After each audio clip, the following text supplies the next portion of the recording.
মায়াপুর বৈষ্ণবদের পরম তীর্থস্থান। আজকের ভিডিওতে আমি তোমাদের দেখাবো কিভাবে বাড়ি থেকে শুধুমাত্র গাড়ি ভাড়া নিয়ে এসে তোমরা একদিনে এই মায়াপুর দর্শন করতে পারবে। চলো তাহলে আজকের ভিডিওতে সেটাই দেখে নেব আমরা, মায়াপুর দর্শন একদিনে।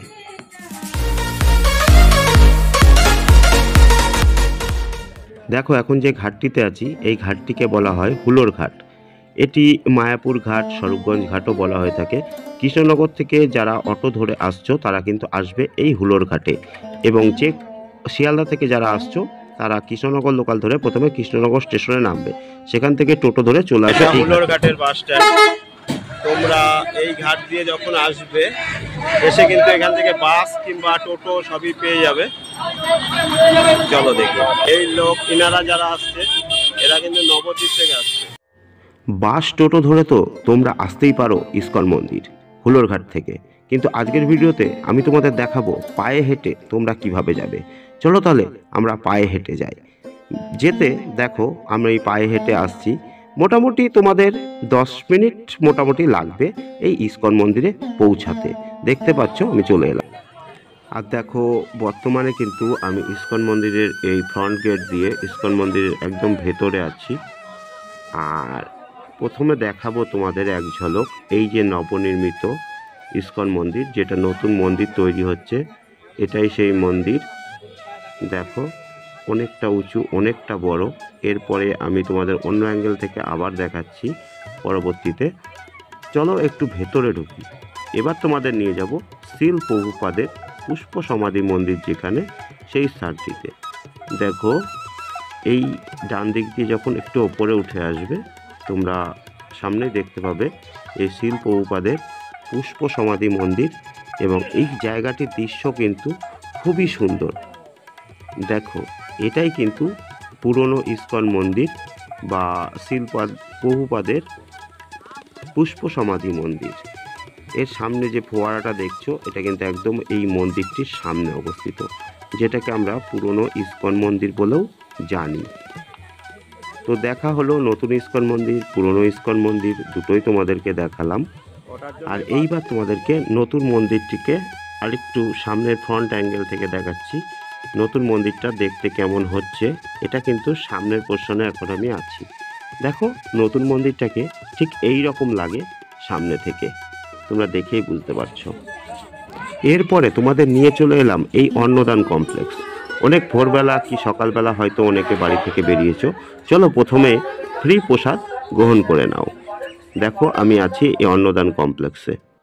দেখো বর্তমানে আমি আছি কিন্তু এই অন্নদান কমপ্লেক্সে, আর এখানে কিন্তু দিনে 4 বার ফ্রি প্রসাদ তোমরা পেতে পারো। তা আমি যে কথা বললাম, প্রথমে মায়াপুর মন্দিরে এলে দুটো মন্দিরও দেখলে, ভেতরে যদিও আমি নিয়ে যাইনি, ভেতরে তো নিয়ে যাওয়া অ্যালাউ নেই। আর এবার আমরা ফ্রি প্রসাদ এখান থেকে পেয়ে যাব। ফ্রি প্রসাদ খাওয়ার পর তোমাদেরকে আমি নিয়ে যাব এই গোশালা দর্শনে। দেখতে পাচ্ছ এটা কিন্তু মায়াপুর গোশালা, মায়াপুরের একটি কিন্তু বিখ্যাত স্থান, যেখানে প্রতিটা যারাই মায়াপুর দর্শনে আসেন এই গোশালায় কিন্তু অবশ্যই তারা একবার হলেও আসেন। এখানে কিন্তু প্রচুর গোমাতা, নন্দী ইত্যাদি কিন্তু প্রচুর আছে, তোমরা সেটা দেখে নিও। গোমাতা কিন্তু গলা বাড়িয়ে রয়েছে আদর খাওয়ার জন্য, ওদিকে আরেকটাও আছে, দেখো কত সুন্দর। গোশালা দর্শন সেরে তোমরা চলে আসতে পারো কিছুক্ষণের জন্য এই চৈতন্য মহাপ্রভুর মাসির বাড়ি। দেখতে পাচ্ছ এখানে কিন্তু চৈতন্য মহাপ্রভুর যে ষড়ভুজ আকৃতি রয়েছে, আকৃতির একটি মূর্তি রয়েছে, খুবই সুন্দর। আর তোমরা এখানে পায়ে হেঁটে কিন্তু চলে আসতে পারবে, এর জন্য কোনো অটো টোটো নেওয়ার দরকার নেই। এবং এই মন্দিরে আসার সময় তোমরা চৈতন্য মহাপ্রভুর জন্মস্থান মন্দিরটাও কিন্তু দেখে নিতে পারবে রাস্তার উপরেই। আর এই চৈতন্য মহাপ্রভুর মাসি বাড়িতেই তোমাদের দর্শন হয়ে যাবে এই শ্যামকুণ্ড, রাধাকুণ্ড ও গিরি গোবর্ধন, যেটা বৃন্দাবনের অনুকরণে কিন্তু এখানে করে রাখা হয়েছে। মায়াপুরের গিরি গোবর্ধন চৈতন্য মঠে যখন তোমরা আসবে তখন কিন্তু এই গিরি গোবর্ধনটাকে তোমরা দেখতে পাবে। আমার পাশে যে আছে এটাই কিন্তু সেই গিরি গোবর্ধন। চৈতন্য মঠ বা মাসির বাড়ি দর্শন করার পর তোমরা আবার ফিরে আসতে পারো এই ইস্কন মন্দিরে, এবং এখান থেকেই বাড়ি ফিরে যেতে পারো। বাড়ি ফেরার পথে যদি কিছু কেনাকাটা করতে চাও তার জন্য প্রচুর দোকান কিন্তু মায়াপুরে রয়েছে। মায়াপুর মন্দিরের ভেতরে এবং বাইরে সব জায়গায় কিন্তু এরকম প্রচুর জিনিসপত্রের দোকান রয়েছে, সেখান থেকে তোমরা কিছু কেনাকাটা করে নিতে পারো। আর আরেকটা জিনিস বলে রাখি, মায়াপুরের এই মন্দিরগুলো সব কিন্তু 12টার মধ্যে, সকাল 12টার মধ্যে বন্ধ হয়ে যায় এবং খোলা হয় আবার বিকেল 4টের পরে। তা এরই মধ্যে তোমাদের দর্শন সারতে হবে। চলো তাহলে আর ভিডিওটা বেশি বড় করব না। যদি ভিডিওটা ভালো লাগে অবশ্যই একটি লাইক করে দিও, আর এই ধরনের ভিডিও যদি দেখতে চাও তাহলে অবশ্যই চ্যানেলটিকে সাবস্ক্রাইব করো। চলো তাহলে আজকে এখানে শেষ করছি, দেখা হবে নেক্সট কোনো ভিডিওতে আবার অন্য কোনো দিন। চলো, ততক্ষণ সবাই ভালো থেকো, সুস্থ থাকো।